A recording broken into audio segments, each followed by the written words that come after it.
शिशु दिवस अवसर रे गंडापाजु उच्च प्राथमिक विद्यालय पुरातन छात्र छात्री नेतृत्व में वार्षिक क्रीड़ा प्रतियोगिता।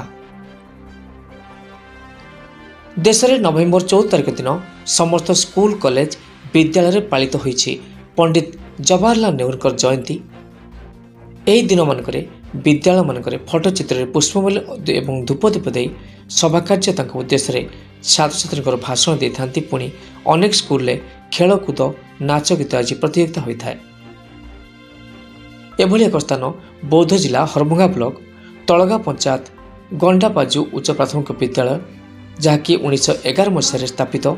प्रतिवर्ष परि एवर्ष शिशु दिवस रे पुरातन छात्र छात्री एकजुट होई विद्यालय कुनी कुनी छात्र छात्री नहीं एक वार्षिक क्रीड़ा प्रतियोगिता अनुष्ठित करथिले। एथिरे लंब डिया, उच्च डिया, अखा दौड़, आलू चामच, पुची, म्यूजिक चेयर, गणित कषा, दौड़ आदि खेल अनुष्ठित होता।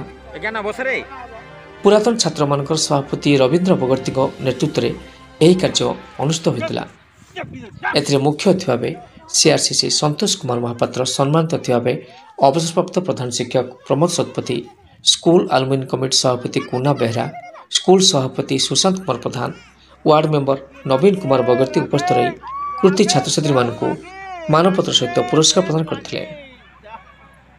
एथिरे पुरातन छात्र भावे विकास बेहरा, बापूजी बेहरा, जितेंद्र साहू और राजेंद्र बगर्ती संपूर्ण सहयोग करथिले।